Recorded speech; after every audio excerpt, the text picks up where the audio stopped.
Thank you very much for inviting me. It's a great pleasure to be here. Cyprus is absolutely right. We have got a tight schedule, but I just couldn't miss the opportunity.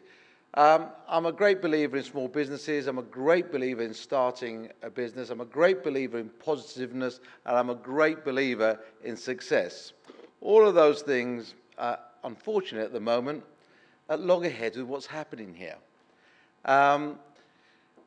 I've got to say, for the first time, I've got to address it in my life, I'm finding myself have to apologise for the Cypriots. So everywhere I go in England, in Europe, they say, you're Greek. I say, no, I'm Cypriot. Oh, Cypriots. I know them. Yeah, incapable, incompetent, the worst people in Europe. And I'm looking at these people thinking, do I hit them now? Or do I try and have a reasoned argument with them? And of course, the first thing I would say about the Cypriots is that they're industrious, ingenious, and entrepreneurial. Most Cypriots I know are. So how the hell do we now get a reputation around Europe as being the total opposite of what we are? Now, my PR people would tell you that's just bad PR. We all know it might just be a little bit more than that. It is difficult at the moment to actually try and reconcile the people I know and who we are with the reputation that we've managed to get abroad. And of course, even I subscribe to the Cyprus Mail. I read all the articles in there to try and keep up to date with everything that goes on. And of course, some of the stories that appear in the national papers are, well, you can only say they're a sketch from a comic and a comedy series. You think they can't be real. So I laugh at them, thinking, of course they can't be real. Unfortunately, they are. And unfortunately, I'm not the only person reading these articles. The rest of Europe reads these articles. So you can imagine how they're beginning to pigeonhole us in a particular way. Now, it's got to stop. We're taking a huge amount of pain at the moment. We've been given medicine by Troika and Europe that they've never given to anybody before. It's unprecedented what the medicine they've given us. Do we deserve it? So I can see you all nodding your heads, shaking your heads. There's no smoke without fire, is there? Some of the things that have been going on within our society, unfortunately, are tainting all the things I said earlier about us, that we are ingenious, industrious, entrepreneurial. We've also got a society that's got issues within it. And those issues have got to stop. Seriously, cronism, nepotism, self-interest within people of influence, people of trust, people of power. All these things, if we really want to be treated seriously in the rest of the world, have got to stop. And they've got to stop now. I'm really not interested. What's happened has happened. You can't turn the clock back. What you can do is influence the future. And that's really the way we need to look. We need to look outwardly. And we need to look towards the future. We need to be good Europeans. We got the worst medicine in history because we decided to ignore reality, ignore facts, ignore transparency, ignore the rules of life, of modern day life and modern Europe. If we want to stay in Europe, and I really do believe that's the right place for the Cypriots to be in, then we're going to have to conform, because that's our future. I promise you, we're a lot closer to Europe than you can imagine. Now, ignoring warnings and arrogance is not, I don't know, maybe I suffer a bit from it, but confidence is important. Arrogance is bad. And I'm afraid that's how we've acted.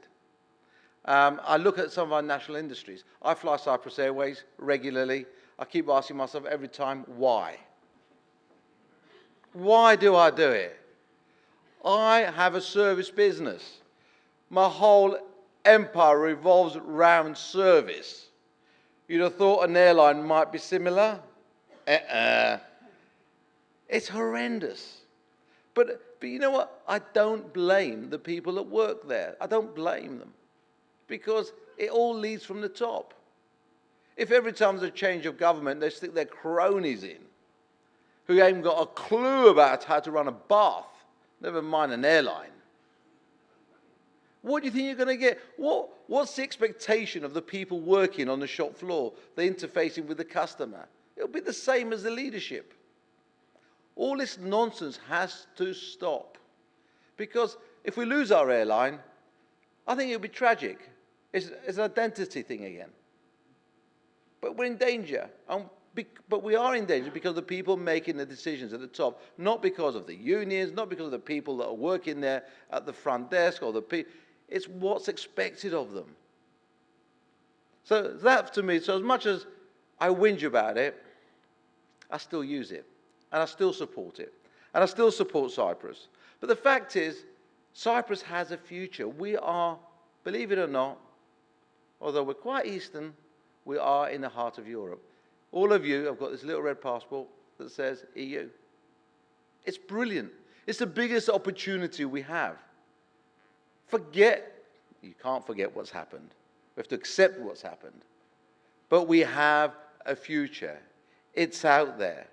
We have an opportunity to touch the rest of the world.